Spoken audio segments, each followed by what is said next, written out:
বন্ধুরা, সকলে কেমন আছো? আমার চ্যানেলে তোমাদের স্বাগত জানাই। এরকম ভিডিও তো তোমাদের আগে দিতাম অনেক দিন আগে, তো এখন দেওয়া হয় না।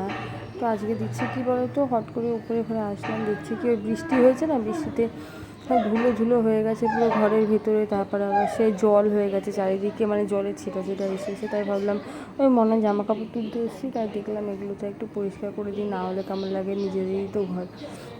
আমি সেভাবে একটু পরিষ্কার করে দিচ্ছি। আমি আর গরমও লাগছে, বৃষ্টি হয়েছে তবু গরমটা একদমই কমেনি, তোমরা সেটা ভালো করেই জানো। আর তোমরা কিন্তু আমার ভিডিওগুলো দেখো, যেমন দেখতে আমি তেমন ভিডিও এখন আর ছাড়ি না।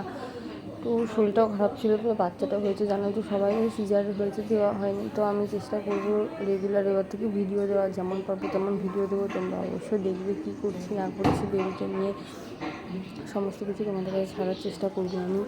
তো এদিকে সিঁড়িটার মধ্যে পুরো ধুলো ধুলো হয়ে গেছে। এখানে এসে মনাকে নিয়ে বিকালবেলায় দাদা, আমি, দিদু সবাই নিয়ে বসি, মাঝে মাঝে এসে এসে সিঁড়িগুলো ধুলো ধুলো থাকে, কী বলো তো অসুবিধা হয়। আর উপরে উঠতে অসুবিধা হয়, আমাদের ঘর তো ঘর নোংরা থাকলে খুবই খারাপ লাগে। তা আমি একটু ঝেড়ে দিচ্ছি, কারণ ঝড়ঝড়ের মতো হাওয়া দিয়েছিলো, তাই জন্য সেগুলো তো ধুলো ধুলো হয়ে গেছে আর জল ছিটা গেছে পুরো একদম, জানো তো, এই জন্য এরকম অবস্থা হয়েছিল। তাই আমি এগুলো পরিষ্কার করে দিচ্ছি। গরমও লাগছে খুব, আর বাইরেটা খুব অন্ধকার হয়ে মেঘ করে ছিটেফোঁটা বৃষ্টিও হচ্ছে। তাই জন্য তো আমি ভাবলাম কি, বৃষ্টি যখন হচ্ছে দিক দিয়ে জামা কাপড়গুলো তুলে তুলে সব সরিয়ে রাখি, কারণ হচ্ছে ছাট মারলে আবার জামা প্যান্টগুলো ভিজে যাবে। তাই আমি যতটুকু শুকিয়েছে একটু দূরে দূরে সরিয়ে রাখলে কী হবে বলো তো, জলগুলো যাবে না হয়তো, আর শুকনো হয়ে যাবে, আর হাওয়াতে হয়তো শুকিয়ে যাবে একটু দূরে দূরে মেললে। একটু দূরে দূরে মেলে দিচ্ছি যাতে জলগুলো না আসে ভেতরে। তো তোমরাও কী করছো, কেমন আছো, তোমরাও কমেন্ট করো। কতটা বৃষ্টি হচ্ছে তোমাদের ওখানে সেটাও একটু জানিও, কারণ ওইদিকে চারিদিকে এখন বৃষ্টি হচ্ছে, আমাদের এখানে তো প্রচণ্ড বৃষ্টি চারিদিকে।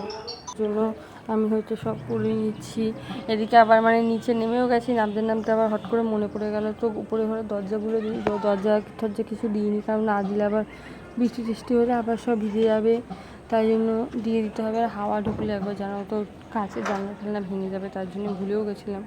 কারণ জানলা টানলা দিয়ে নিলাম, একবার দরজা টরজা দিয়ে নেমে পড়লাম, যেটুকুনি করা সেটুকু করে নিলাম, নাহলে বাবা উপরে আসলে চিল্লি করবে। দরজা জানলা দিইনি, সব খোলা পড়ে আছে, এই জন্য সব দিয়ে নিলাম। আর আবহাওয়াটা একদমই ভালো না, হাওয়া ছাড়ছে, বৃষ্টিও আসবে কখন যখন তখন, একটু আগে এক ঝাঁক বৃষ্টি হয়ে গেছে। তো বন্ধুরা, এই ছিল আমার ভিডিও, ভালো লাগলে অবশ্যই লাইক করে দিও।